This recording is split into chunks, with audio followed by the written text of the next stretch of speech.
Ustadz, apakah melakukan sholat tahajud harus tidur dahulu? Bagaimana kalau tidak harus tidur? Baik, kalau hukum nggak bisa ditawar ya. Kalau tahajud itu, tahajud diawali dengan tidur. Jadi Anda tidur dulu, makanya dari kata hajada. Hajada itu tidur, baru bangun. Ya, jadi Anda silahkan rencanakan. Jam berapapun Anda bangun, tidak harus jam 2. Anda jam 1 bangun, boleh tahajud. Boleh, silahkan, kan? Jadi Anda tidur dulu, bangun misalnya jam 1, tahajud, silahkan. Bangun jam 2, tahajud. Tapi kalau Anda nggak sempat tahajud misalnya, bukan nggak sempat, perasaannya berat untuk bangun malam karena lelah, Anda bisa lakukan namanya qiyamul lail. Jadi setelah sholat isya, sholat sunnah, Anda sholat dulu misalnya 4 rakaat atau 2 rakaat paling minimal. Dalilnya di hadis riwayat Muslim, hadis 749. Sholatul laili matna matna. Sholat malam itu paling minimal 2 rakaat, 2 rakaat. Nanti silakan Anda tunaikan, tutup witir paling minimal 1 rakaat. Setelah itu Anda tidur. Ya, tidur. Tiba-tiba misalnya malam bangun. Kalau Anda malam bangun, boleh Anda sholat lagi tahajud. Nggak ada masalah. Jelas ya? Jadi kalau ingin tahajud, Anda harus tidur dulu. Dan pahalanya banyak. Makanya pahalanya banyak, aturannya ketat. Rahasianya ada di Quran surah ke-17, ayat 79 sampai 81. Posisi paling kiri dari tengah sampai dengan ke bawah. Teman-teman, saya pesan ya, terutama pada yang ikhwan nih, yang laki-laki. Kalau antum masih beraktivitas, kerja, produktif, macam-macam, saya sarankan jangan tinggalkan tahajud. Bangun pokoknya. Allah jamin 4 hal. Termasuk anak-anak biasakan ya. Saya dari kecil sudah saya biasakan. Itu satu, ada 4 hal yang Allah akan berikan pada orang yang rajin tahajud.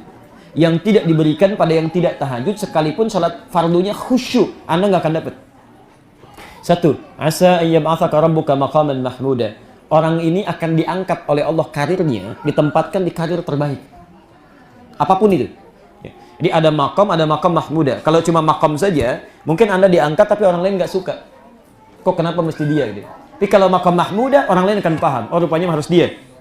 Yang kedua, wa qur rabbi adkhilni mudkhala sidqin. Allah akan bimbing pekerjaannya supaya mengawali setiap aktivitas dalam bimbingan Allah.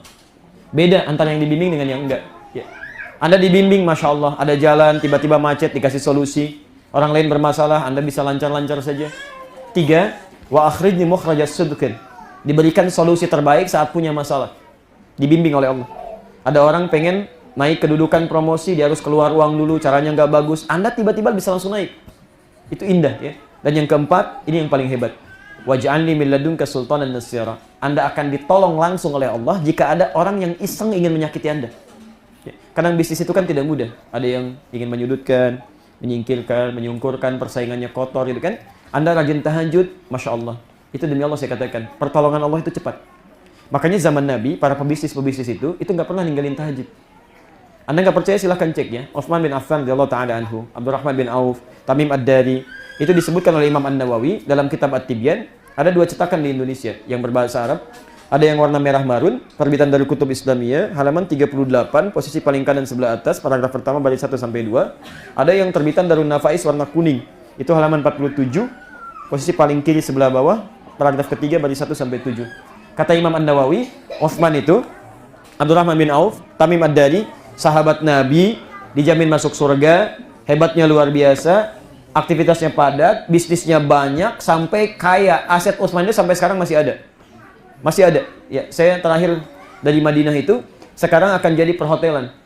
Dan itu dari dulu, setiap ada keuntungan disimpan di bank Saudi, yang hasilnya disedekahkan atas nama sahabat Utsman bin Affan radhiyallahu ta'ala anhu. Rahasianya apa? Setiap malam, kata Imam An-Nawawi, tidak pernah meninggalkan tahajud. Itu bahkan bisa tahajud sampai hatam Quran. Sampai hatam Quran. Itu luar biasa gitu ya. Nah, jadi kalau teman-teman bisa lakukan, rumusnya apa? Rumusnya sebelum dikerjakan, Anda keluarkan dulu. Ini disebut dengan wa'dun. Keluarkan keutamaannya, tulis. Tulis dulu. Kalau kamu nggak tahajud, kamu nggak akan dapetin ini. Ingin bisnisnya sukses? Tahajud. Ingin dekat dengan Allah? Tahajud. Anda tuliskan di samping kanan tembok Anda tidur itu. Begitu miring ke kanan, walaupun nggak ingat tahajud, kemudian Anda melihat, tiba-tiba Anda bisa rencanakan itu. Tempelkan, keluarkan. Itu motivasi disebut dengan wa'dun. Termasuk saat ta'lim misalnya kan. Sedang malas-malas, tuliskan di catatan Anda.